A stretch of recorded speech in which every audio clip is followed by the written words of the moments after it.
For as long as I can remember, oud has been part of my life. The scent of this rare and special oud was present at home, at the neighbors, and in the mosque. Nothing gives me a feeling of utter nostalgia like the smell of oud. But looking beneath the surface of this incense will take me on a journey both dark and beautiful.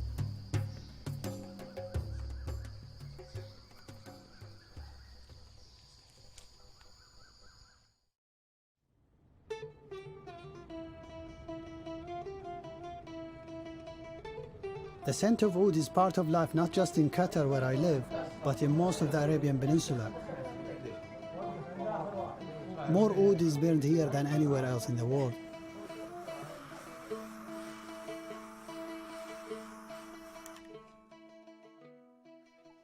We call this oud. It's also called agar oud, gaharu in some cultures.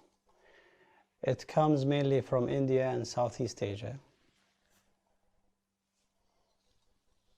Smell.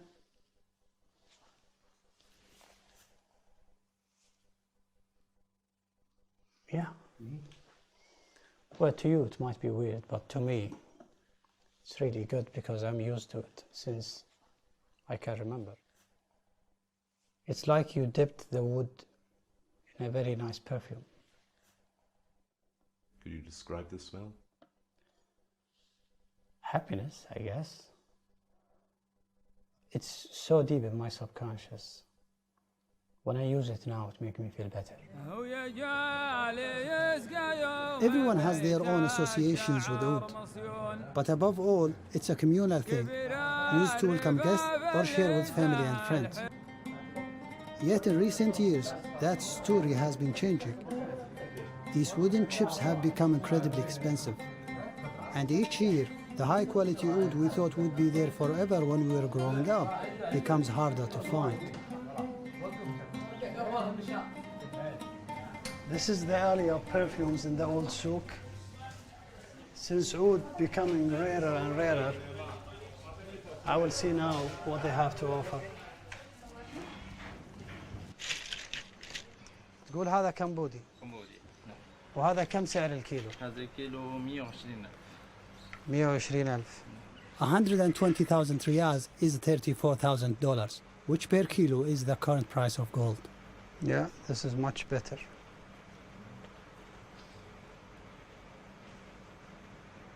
What's amazing about this, it will definitely stay in your clothes for days.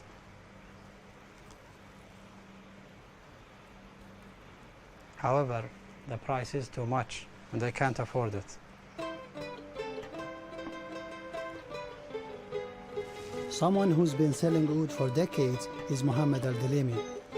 In this storeroom, he estimates there is about $1.5 million worth of the wood. Then this is good quality. How come the price trebled every few years? I mean, The demand in the market, in the whole market, people are using it more, even here. so in the Gulf country, they use it more now. They use it more. I use it more, but I don't know. You use it more. Yeah. I use it more. Everybody is using this. It was the recent surge in the price of oud that made me sit up and stop taking it for granted. When I looked into it, I found that the tree in the wild is verging on extinction in many countries. For some years, Joachim Gratzfeld of Botanic Garden Conservation International has been working on preserving the trees that produce oud. He takes me to the herbarium in Kew Gardens to show me how oud or agar oud is created. So this is the agar oud tree? Yes, so basically there is two genera, which is Aquilaria and Gyronops, which are the main groups of plants that produce agar wood. When a tree is wounded and has open bark, whatever. By what? It can be insects, it can be maybe a storm, can be many different things. So then it provides an entry for microorganisms, fungi. The counter-reaction of the tree is to produce a resin, and it's this resin that then shows in these black spots.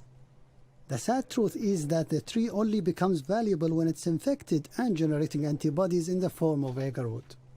It is quite a rare occurrence naturally.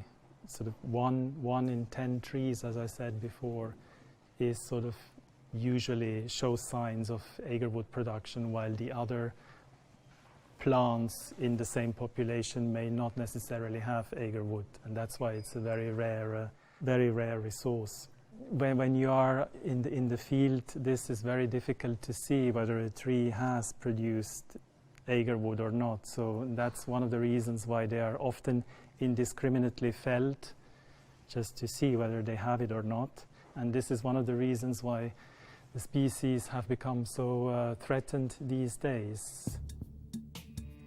The trees have been put on the list of the Convention on International Trade in Endangered Species, or CITES. In some countries, this has led to a ban on harvesting, and in the rest to needing a CITES certificate for export, proving the wood came from a sustainable source. One of the things I have to find out is whether my wood is harvested sustainably or not. But the demand for the wood far outstrips supply. In the last decade, there's been a boom of interest in the West for wood oil. The pure oil, or dehn al-oud, can be overpowering to those not used to it. Yet, in small proportions, it's a versatile ingredient, as Western perfumers have been realizing in the last decade. Nearly all the major brands now have an oud-based selection. But in Harrod's Salon de Parfum, there is a French company, Henri Jacques, that was working with oud long before it became fashionable.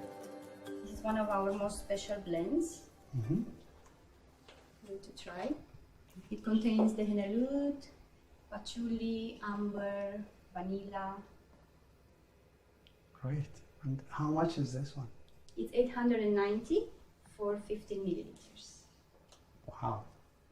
And the Supreme, it's our small, special, unique blend that I haven't showed you. It's our little secret. We keep it hidden.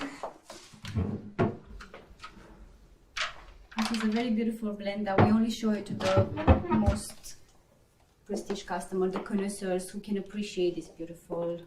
And how much does bottle cost? It is 2,200 for a 50 milliliters bottle. Alam Mahavi hands out the best oud on the planet. How did you know about oud? I was introduced to oud when my father and my mother were working for King Fahad Ibn Abdulaziz of Saudi Arabia.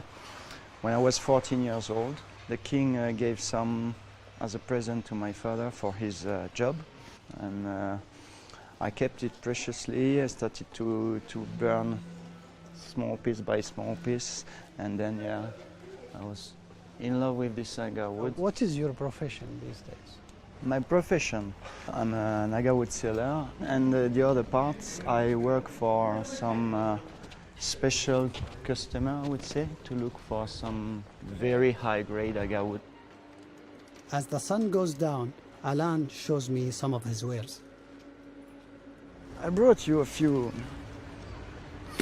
just a few samples from different quality, different variety.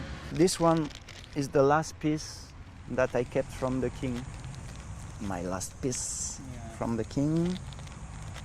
So and you wouldn't burn this one? No, it's sentimental. Yeah, I know what you mean. So this is sinking grade from Indonesia. It is called sinking grade because it sinks in the water because of the oil content. There's a lot of oil on it. So this is supposed to be the best, and it's not supposed, it's the best grade of agarwood. It smells a bit like grass, like mushroom also. Alan has a different way of burning oud. Hot. It's a mica plate. Japanese people use it to so the heat will not be too high. It helps to burn the wood properly and slowly. There's more nuances. Yeah, it smells like grass. Yeah. Actually, it's really nice. In a week, Alan will be back on the hunt in Southeast Asia. We agree to meet again there, as it is also time for me to pay my first visit to the countries that grow oud. Bangkok, Thailand. Finally, I'm in the region where oud comes from. For millennia, oud has spiritual associations for many Asian cultures, where its smoke was said to aid contemplation. It may have first come to the Middle East with Chinese traders, and today it's the Chinese again who are having the biggest impact on the market. Back in Asia on his hunt for Kina, Alan tells me about the boom in Chinese sales. When did the Chinese start demanding oud more than the rest of the world? It started in 2000. 2000, yeah, recently, because of the economic. Yeah. Because there's more and more rich Chinese, and it's really fashionable now. They buy all the highest quality, so the price is rising very, very fast, like every year, and can be like 20% also depending on the quality or the highest quality. Overexploitation has led to a ban on wild harvesting in Thailand, and across Southeast Asia, there has been a boom in plantations growing cultivated agarwood. Here, acularia are induced into generating their precious resin through chemical injections. Witsawa also uses his own concoction on trees owned by farmers he knows. I will show you the tree that already done inoculation. I did it, I think almost 2 years. This is the hole that I drill with electric driller, and I squeeze the liquid, the inducer, inside the hole, into the hole. But what do you inject it with? What is this? This is organic liquid. Anything is food grade. Yeah, but what's in it? I can't tell you everything because it's a secret formula.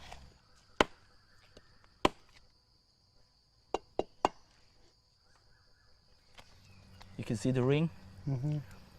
This ring is antibody to protect itself from the irritation. This is agarwood. Have you seen this before? No, this is my first time. Only the finished product that you have seen. Yeah. Yeah, this is how agarwood form. How the tree form really agarwood. Right? tough. It's not the same like the healthy side. The healthy side is moister, but this is dry. It's dry and harder. Yeah. Why do you tap the tree? I just want to hear the sound. If any branch hollow, Yeah. that means it's time to harvest.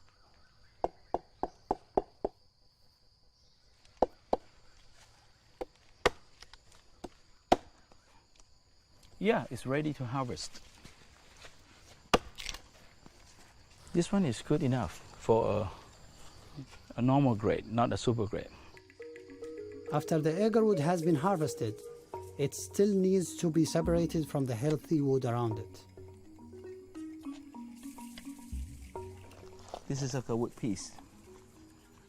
After done After carving. After carving, yeah, right. How much time he needs to carve a piece like this? I think about 3 pieces per day. Very slow, right? What about the big one? This he start carving without cutting a piece of wood. Yeah? How did he carve the whole thing? This piece take about 2 months to be done. We're coming to this temple to see a huge and very old natural agarwood tree. How old? Older than 200 years old.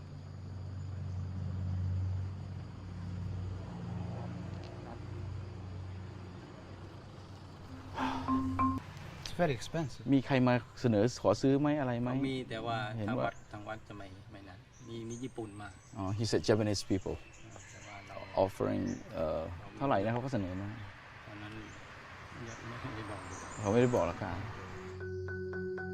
Witsawa tells me later that the offer was $23 million, which might make this the single most expensive tree in the world. With the amounts of money on offer, it is hardly surprising that there is a huge black market for wild oud in Southeast Asia. This area in Bangkok has become known as Soy Arab or Arab Street. If you want oud, this is where to come.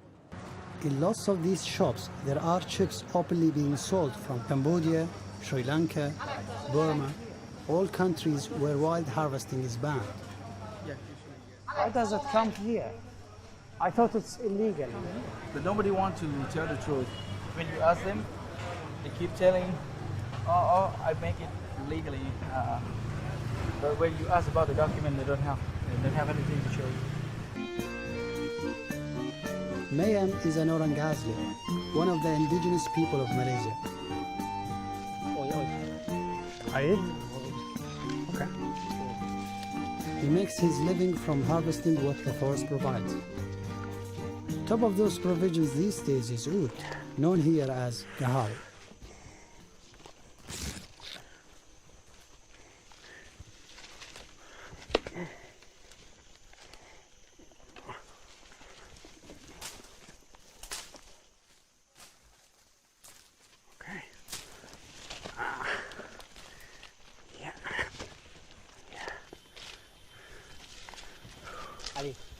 Pokok kayu haru.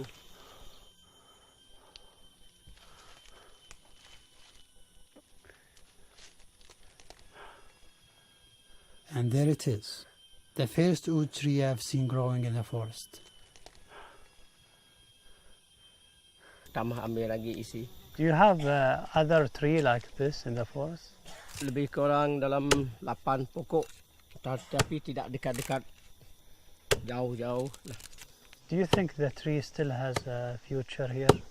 Masa depan Malaysia, kalau tidak ada orang Kemboja, Vietnam, Thailand, Filipina mau datang lagi ke Malaysia, kalau tidak masuk lagi dalam hutan Malaysia ini, pokok kayu gaharu masa depan banyak. Dia pokok besar pun kasih tubang, pokok sebesar ini pun dia gali cabut cari IC. It was, I don't know how to describe that. It's exciting and also sad because it was really hard to see it. We walked for hours and we didn't see any other tree, either healthy or infected. And eventually we saw only one tree, an infected one. And a local tribe member is harvesting this tree slowly and piece by piece. So, to answer my original question, am I part of the problem? Well, yes. I guess anyone using wild oud is some part of the problem. With the pressure put on it by people like me in the Gulf, by Western perfumers, by Chinese buyers and the black market, its survival may be reaching tipping point. The stocks in Malaysia and Indonesia, which are said to still be viable, supply just a fraction of the demand. The only hope I can see is plantations, where the tree can live long enough to produce the kind of resin that competes with that of the wild. But that will take time. Until then, all I know is that I will only buy oud from sustainable sources. And that after this journey, the scent of heaven will never smell the same again.